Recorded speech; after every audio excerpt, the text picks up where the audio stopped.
لیکن چونکہ زیادہ اوپنرز ہو جائیں گے، آلریڈی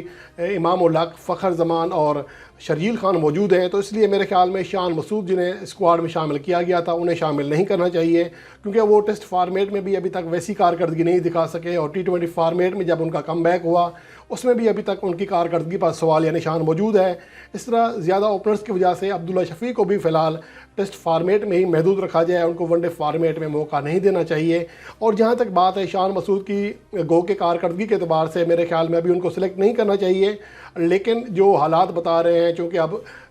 پی سی بی کی جو مینجمنٹ ہے کسی حد تک چینج ہو چکی ہے، تو شان مسعود کا جو جس کو ہم پرچی کہتے رہے ہیں پہلے، گو کہ میں اس بات سے اتفاق نہیں کرتا کہ شان مسعود پرچی ہے۔ شان مسعود شروع میں جیسا بھی آیا ہو، لیکن اب اس نے اپنی صلاحیت ثابت کر دی ہے، لیکن بہرحال موجودہ وقت میں وہ اتنی شاندار فارم میں نہیں ہے جتنا کہ 2021 میں تھے، تو میرے خیال میں ابھی انہیں ٹیسٹ فارمیٹ میں اور T20 فارمیٹ میں ہی کھلایا جائے، ون ڈے فارمیٹ میں نہیں کھلانا چاہیے۔ لیکن اطلاعات یہ آ رہی ہیں کہ شان مسعود کو کھلانے کے حوالے سے بہت زیادہ دباؤ ہے، شاید شان مسعود آپ کو اسکواڈ میں کھیلتے ہوئے دکھائی دیں۔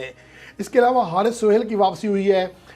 24-19 اسکواڈ میں، لیکن میرے خیال میں ان کی جو کارکردگی ہے وہ زیادہ بہتر نہیں ہے۔ 42ویں نمبر پر ہے پاکستان ون ڈے کپ میں، 150 بنا سکے، 32 کی ایوریج، 104 کا اسٹرائک ریٹ رہا۔ فخر زمان کی کارکردگی دیکھیں، پاکستان ون ڈے کپ میں 3 اننگز کھیلے، 150 بنائی، 30 کی ایوریج رہی، اور ان کا جو اسٹرائک ریٹ تھا 82 کے ارد گرد رہا۔ تو پاکستان کو اس صورتحال میں طیب طاہر کی صورت میں ایک مڈل آرڈر پہ بیٹسمین پک کرنا ہوگا، جس نے حالیہ پاکستان ون ڈے کپ میں شاندار کارکردگی دکھائی، دوسرے ٹاپ اسکورر تھے۔ اب تک وہ مجموعی طور پر 49 میچز کھیلے ہیں، 3 50 اور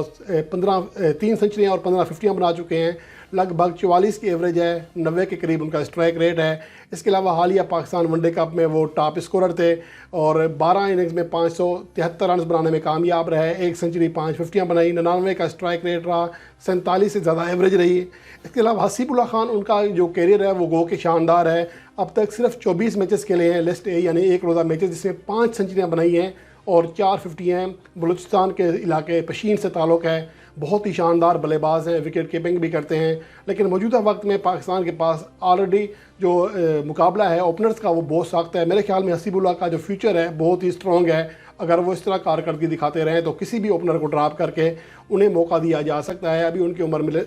محض 19 سال ہے، تو اس کے لیے ان کا جو کیریئر ہے وہ آگے طویل پڑا ہوا ہے۔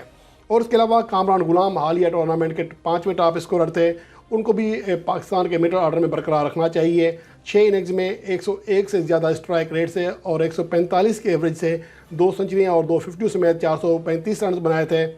اور اس کے علاوہ وہ ایک لسٹ اے میچز یعنی کہ ایک روزہ میچز میں 4 سنچریاں اور 14 50 بھی بنا چکے ہیں، 44.5 کی ایوریج ہے ان کی مجموعی کیریئر کی۔ تو یوں پاکستان کا جو اسکواڈ بنے گا اس میں اوپنرز میں امام الحق، فخر زمان اور شرجیل خان بنیں گے، جبکہ جو اوپنرز ڈراپ ہوں گے ان میں شان مسعود، عبداللہ شفیق اور حسیب اللہ خان ہیں۔ مڈل آرڈر میں جو پک کیے ہیں میں نے وہ بابر اعظم ہیں، طیب طاہر ہیں، کامران غلام اور سلمان علی آغا، جنہیں نیدرلینڈ کے خلاف گزشتہ سیریز میں موقع دیا گیا تھا، اور حالیہ جو ٹیسٹ سیریز ہے اس میں بھی وہ اچھی کارکردگی دکھانے میں کامیاب رہے ہیں۔ اس کے علاوہ اگر آل راؤنڈرز کی بات کریں تو محمد وسیم جونیئر بیٹنگ میں بڑی کارکردگی نہیں دکھا سکے، البتہ بولنگ میں حالیہ عرصے میں وہ پاکستان کے یعنی کہ 2021 سے پاکستان کے تیسرے ٹاپ وکٹ ٹیکر رہے ہیں ون ڈے فارمیٹ میں، اس لیے میرے خیال میں ان کی جو سلیکشن ہے وہ بنتی ہے۔ 8 میچز میں 15 وکٹیں حاصل کر چکے ہیں، اس لیے اگر آل راؤنڈرز کی بات کریں تو محمد وسیم جونیئر کے علاوہ شاداب خان، اماد بٹ اور محمد نواز کو ہونا چاہیے۔ اماد بٹ گو کہ 24 رکنی اسکواڈ میں نہیں ہے، لیکن حالیہ کارکردگی کو دیکھتے ہوئے انہیں لازمی طور پر پاکستان کے اسکواڈ کا حصہ بنانا چاہیے،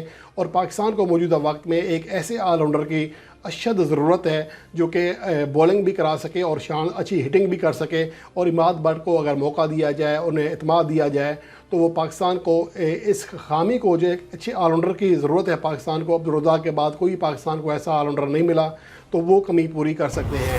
عامر جمال، قاسم اکرم آل راؤنڈر ہیں، یہ ڈراپ ہوں گے۔ اس کے علاوہ وکٹ کیپرز میں محمد رضوان اور محمد حارث کو رکھا ہے۔ محمد حارث گو کہ ان کا ون ڈے فارمیٹ میں ابھی تک بڑی کارکردگی نہیں دکھا سکے، لیکن T20 ورلڈ کپ 2022 ان کا شاندار گزرا۔ اس کے علاوہ وہ پاکستان ون ڈے کپ میں بھی چند اچھی اننگز کھیلنے میں کامیاب رہے، اس لیے انہیں رکھا ہے۔ اس کے علاوہ بولرز میں حارث رؤف، نسیم شاہ اور شاہ نواز دھانی، یہ 3 ایسے بولرز ہیں کیونکہ 18 رکنی اسکواڈ ہو جائے گا تو اس کے آگے تو ہم جا نہیں سکتے۔ محمد حسنین نے رواں سال 2 میچز کے لیے اس میں بڑی کارکردگی نہیں تھی، 2 وکٹیں حاصل کر سکے۔ ابرار احمد نے بھی ڈیبیو نہیں کیا، اور چونکہ پاکستان کے اسکواڈ میں آلریڈی شاداب خان اور محمد نواز، آغا سلمان موجود ہیں، 3 اسپنرز آلریڈی موجود ہیں، تو میرے خیال میں ابرار احمد کو شامل نہیں کیا جا سکتا۔ حسن علی کی کارکردگی بھی خاص ہی نہیں رہی ہے۔ احسان اللہ گو کے شاندار فارم میں ہیں، لیکن شاہ نواز دھانی اور ان کے درمیان ٹائی ہو سکتی ہے۔ شاہ نواز دھانی نے پاکستان کے لیے جو ون ڈے میچز کھیلے ہیں اس میں ان کی 2 میچوں میں صرف 1 وکٹ ہے، اور لیکن ان کا جو اکنامی ریٹ رہا وہ شاندار رہا ہے،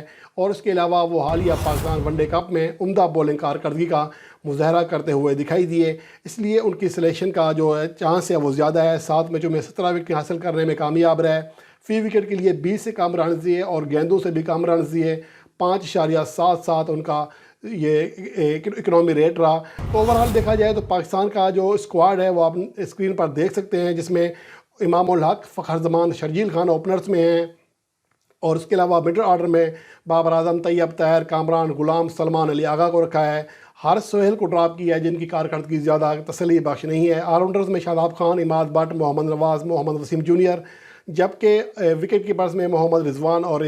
محمد حارث، جبکہ بولرز میں حارث روف، نسیم شاہ اور شاہ نواز دھانی۔ یہ بولر پاکستان کا مجموعی طور پر یہ 18 رکنی اسکواڈ ہے۔ اس میں سے 18 رکنی اسکواڈ جاتا ہے یا مزید 2 کھلاڑی ڈراپ کیے جاتے ہیں۔ اب دیکھنا یہ ہے کہ اس کے حوالے سے چیف سلیکٹر کیا فیصلہ کرتے ہیں۔ سب کی کارکردگی میں نے آپ کے سامنے رکھ دی ہے کہ کس کو کس وجہ سے پاکستان کا حصہ ہونا چاہیے پاکستان کی ٹیم کا۔ اب